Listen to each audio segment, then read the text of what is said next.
নমস্কার, আমি ডক্টর কুমারজ্যোতি। অ্যাস্ট্রোপ্রেডিকশন চ্যানেলে সকলকে স্বাগত ও শুভেচ্ছা।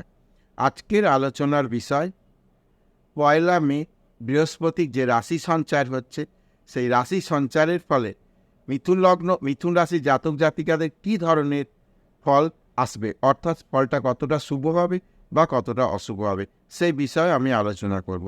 তাহলে 1 মে বৃহস্পতি মেষ রাশি থেকে মেষ রাশি থেকে বৃষ রাশিতে যাচ্ছে। আমাদের আলোচনার বিষয় হচ্ছে মিথুন লগ্ন, মিথুন রাশি জাতক জাতিকাদের কী প্রভাব পড়বে। তো প্রথমেই বলি, কিছু ব্যয় হবে, যে ব্যয়টা কিন্তু শুভ কাজে ব্যয় হবে। মানে টাকা পয়সা খরচা হলেও সেই খরচাটা কিন্তু এমন কি আগামী দিনে যা মাইলেজ দেবে বা কাউকে সহযোগিতা করতে অর্থ ব্যয় কিছু হতে পারে। এই সময়টা, এই যতক্ষণ পর্যন্ত বৃষ রাশিতে বৃহস্পতি অবস্থান করবে ততক্ষণ পর্যন্ত মিথুন লগ্ন, মিথুন রাশিতে এই ধরনের কোনো ব্যয় হতে পারে। যেটা শুভ কাজে, কারোর বিয়েতে সহযোগিতা করলাম, কারোর সন্তান সন্ততি পড়াশোনার বিষয়ে সহযোগিতা করলাম, বা আরও কিছু কোনো মন্দিরে, একটা মন্দিরের কিছু তৈরি হচ্ছে, সেই মন্দিরের ওখানে কিছু ডোনেট করলাম, এই ধরনের ঘটনা ঘটতে পারে।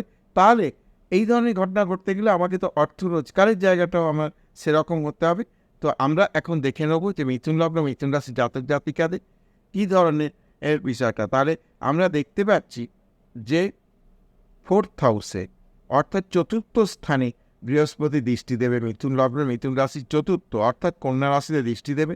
কাজে এই সময় গৃহ সম্পত্তি ক্রয় বিক্রয়ের ক্ষেত্রে একটা পজিটিভ রেজাল্ট, অর্থাৎ কারোর জমি জমা রয়েছে, কোনো বাড়ি রয়েছে, বিক্রয় করতে চাইছে, সেই বিষয় থেকে কিন্তু কোনো লাভবান হবার জায়গা রয়েছে। আবার কোনো নতুন করে কোনো প্রপার্টি ক্রয় করার, বসবাস করার উদ্দেশ্যে কোনো প্রপার্টি ক্রয় করার কিন্তু সুযোগ সুবিধা হবে। বিদ্যার্থীদের ক্ষেত্রে কিন্তু পড়াশোনার জায়গাটা কিন্তু এই সময় মোটের ওপর ভালো যাবে, খুব একটা সমস্যার কিছু দেখা যাচ্ছে না। এরপর হচ্ছে যে মিথুন লগ্ন, মিথুন রাশি ষষ্ঠ স্থান, অর্থাৎ বৃশ্চিক রাশিতে বৃহস্পতির দৃষ্টি দেবে। এটা হচ্ছে মিথুন লগ্ন, মিথুন রাশি ষষ্ঠ স্থান। তার শত্রুতা, মামলা মোকদ্দমা ইত্যাদি বিষয়গুলি যে রয়েছে, সেই বিষয়গুলো অনেকটাই প্রশমিত হবে। অর্থাৎ যদি কোনো মামলা মোকদ্দমা, কোনো সমস্যা থেকে থাকে, সেই সমস্যা থেকে মুক্তির জায়গা তৈরি করবে। অটোমেটিক শত্রুতা করে কেউ আর কিছু করতে পারবে না। শত্রুতার জায়গা যে তৈরি হয়েছিল অতীতে, সেই জায়গা থেকে কিন্তু কিছুটা রেহাই পাওয়ার জায়গা আছে। মাতুলালয়ের সঙ্গে যদি কোনো সম্পর্কের সমস্যা ছিল, সেই সম্পর্ক কিন্তু রিকভারি হবে এবং মাতুলালয় থেকে কিছু প্রাপ্তির জায়গা হবার সম্ভাবনা কিন্তু দেখা যাচ্ছে।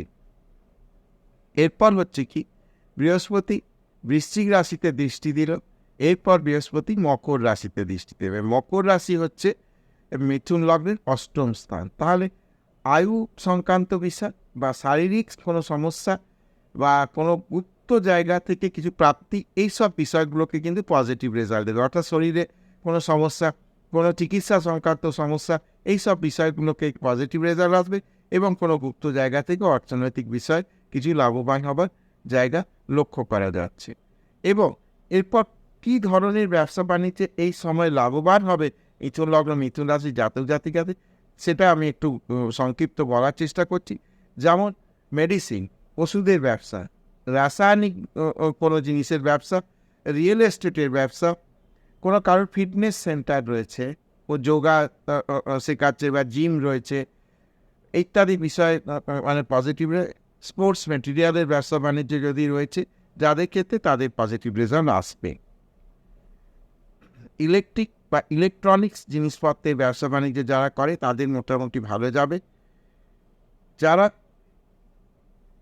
করে বইয়ের পাবলিকেশন, অর্থাৎ বুক পাবলিশার্স, বইয়ের রিটেলার বা হোলসেলার, তাদের ক্ষেত্রে কিন্তু এখন সময়টা মোটের ওপর ভালো যাবে। যারা কনস্ট্রাকশনের ব্যবসায় রয়েছে, তাদের জন্য ভালো যাবে। যারা সোশ্যাল মিডিয়ায় কাজ করছে, তাদের জন্য ভালো যাবে।